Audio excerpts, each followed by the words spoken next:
आप सभी को नरेंद्र पांडे का नमस्कार। 8 राज्य और 57 सीटों के लिए 2024 के लोकसभा पर सातवें और अंतिम चरण के चुनाव प्रचार का शोर आज शाम से समाप्त हो गया। 1 जून को वोटिंग होगी और सभी चरणों का परिणाम एक साथ 4 जून को आएगा। सभी सियासी दलों के दिग्गजों से लेकर कार्यकर्ता तक ग्राउंड जीरो पर खूब पसीना बहाया गया है। ऐसे में कांग्रेस अध्यक्ष मल्लिकार्जुन खड़गे का 1 जून को मीटिंग बुलाने का फैसला कुछ अटपटा सा लग रहा है। दिल्ली के सीएम अरविंद केजरीवाल को मिली अंतरिम जमानत भी इसी दिन तो खत्म हो रही है। क्या बैठक खासतौर पर उन्हें ध्यान में रखकर ही प्लान किया गया है, या फिर चुनावों में जीत को लेकर अति उत्साह इसकी एक वजह हो सकती है?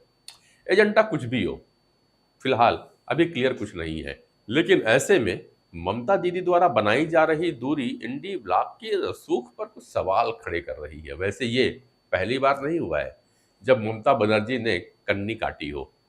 वो पहले भी ऐसा कर चुकी हैं, हालांकि उनकी पार्टी के नेता इसमें शामिल होते रहे हैं। इस बार भी वो अपनी जिम्मेदारियों के चलते ये फैसला किया है। उन्होंने गठबंधन की बैठक में शामिल न होने की 2 मजबूरियां बताई हैं। पहला साइक्लोन और दूसरा उस दिन चुनाव में उनकी व्यस्तता।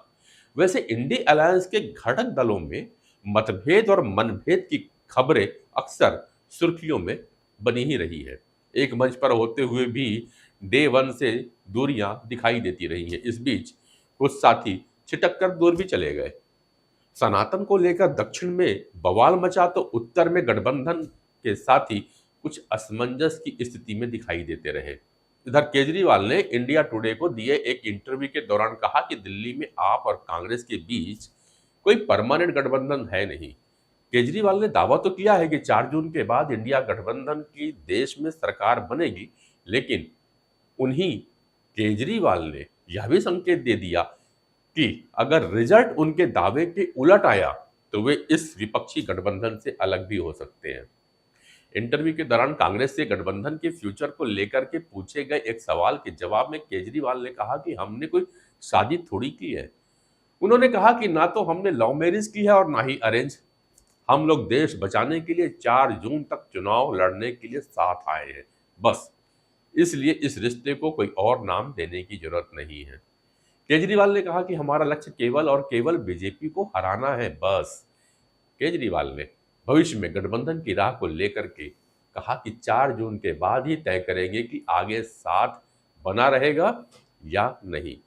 बता दें कि इससे पहले भी कई मुद्दों पर आरजेडी और कांग्रेस के बीच टकराव देखने को मिलता रहा है, जो कि रिजल्ट आने से पहले ही इंडिया गठबंधन की दरार का संकेत दे रहा है।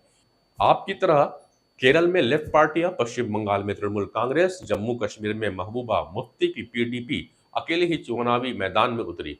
इंडी की यह पॉलिटिकल कबड्डी कहीं हाथ पकड़े तो कहीं टंगड़ी मारते खेला गया।